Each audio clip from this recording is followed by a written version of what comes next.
वक्त के ज़ालिम हुक्मरानों से हर एक नाइंसाफी का हिसाब लेंगे।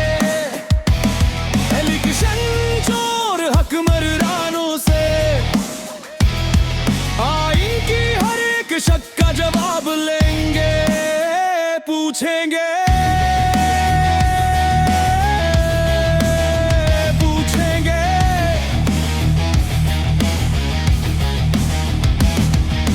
कब तक ये सितम जारी रहेगा, सच्चाई पे पर्दादारी रहेगा।